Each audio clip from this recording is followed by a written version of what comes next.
Hello, welcome to the Grow Your Wealthy Mindset podcast, where it is all about helping amazing physicians just like you create a wealthy life free from burnout and with the financial security to practice medicine on your own terms.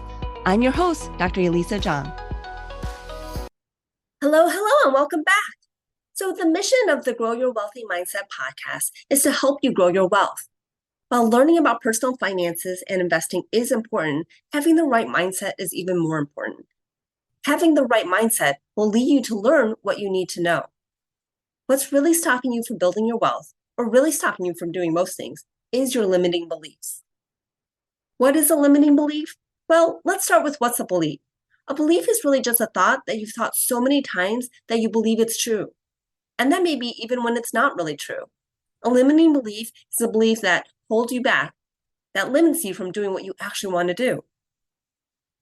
Common limiting beliefs that prevent you from building wealth include things like, I'm not good with numbers. I'm not good with money. I don't know how to invest. I'm afraid to lose money. If you're married, you may have some limiting beliefs like, my spouse and I are not on the same page with money, or my spouse doesn't support my investing ideas. This often comes up for people who want to invest in real estate. We have limiting beliefs that are indoctrinated into us by our upbringing, whether by our parents, friends, colleagues, and society as a whole.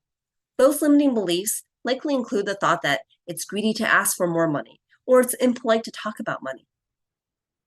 Most of us have heard the phrase that money is the root of all evil. Is that something that you believe or something that you've heard growing up? Other really common limiting beliefs are, I have to work harder in order to make more money, or I have to work more time or more hours in order to make money. Many people tie money with time, and they trade time for money. Building wealth involves uncoupling your thought of trading time for money. That's really the idea behind passive income. Passive income doesn't mean that you do nothing. It's not really completely passive. The idea behind passive income is that the amount of work you do is disproportionate to the amount of money that comes in. Often building up passive income in the beginning can actually be a lot of work. When you buy a new piece of real estate that you intend to set up as a long-term rental, it could be a lot of work in the beginning to find a good piece of property that will cash flow, get financing, purchase the property, and renovate the property to get it ready for tenants. You'll need to build up your team of real estate agents, lenders, insurance brokers, property managers, and contractors. But at some point, you kind of stabilize the property. It eventually could be not so much work. You've got a property manager handling any tenant issues and coordinating with the contractors, so all you really have to do is manage your team. That's when your passive investment really becomes more passive. And then you do it again, right? You do it a second time, you do it a third time, and each time you do it, it becomes easier because you have your team in place and you're learning each time so that you can move faster. You've learned from each previous experience. So yes, your brain wants to tell you that it's more work in order for you to make more money, because in the beginning, it may be more work. And if you're working a full-time job and you're starting to invest in real estate on the side, then you're going to be spending more hours overall working.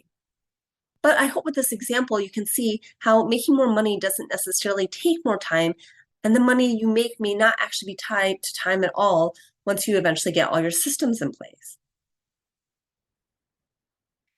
So the first thing you want to do is actually identify what your limiting beliefs are.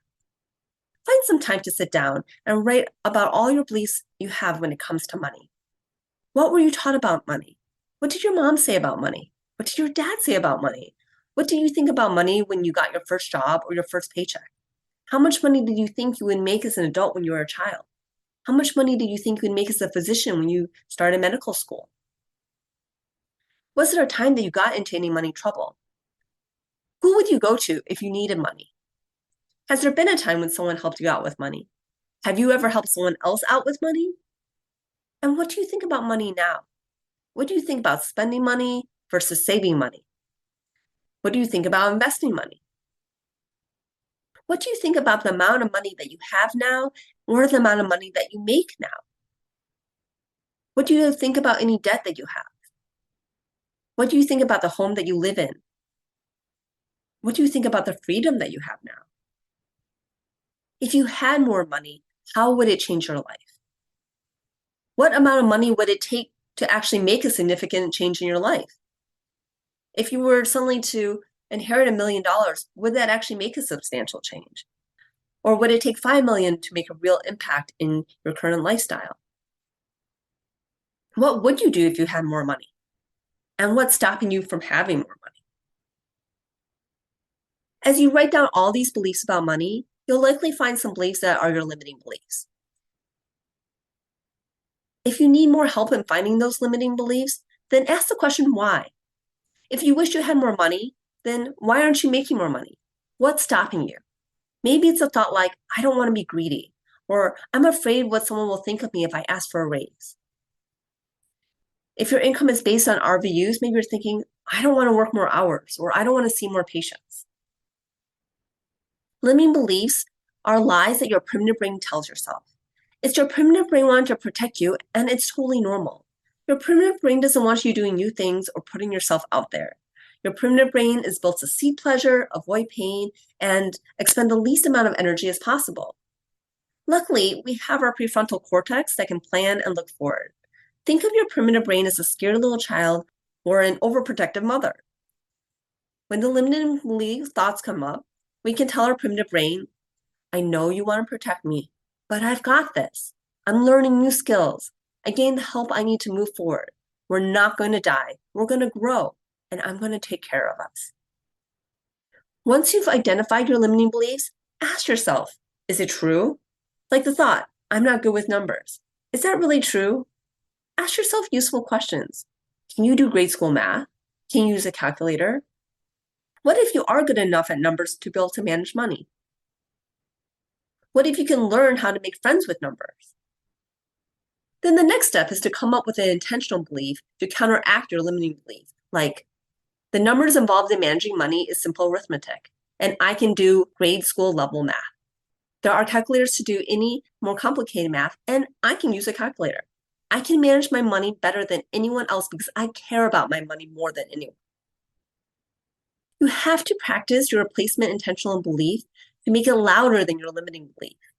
Say your intentional belief out loud. Write it down. Put it on a Post-it note somewhere where you'll see it every day.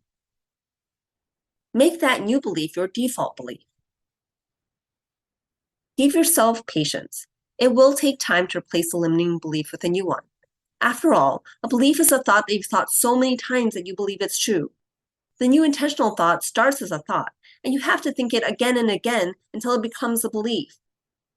You've likely been thinking this limiting belief for years, and it's not going to go away in a day or a week. But it won't take years to override it either, as long as you work at it. And don't expect limiting beliefs to totally go away either. They may creep up now and then, even months after you believe your new intentional belief, but they will get quieter. And with every action you take with your intentional belief, you'll stretch yourself and grow with your new intentional belief. Make sure you believe your new intentional belief.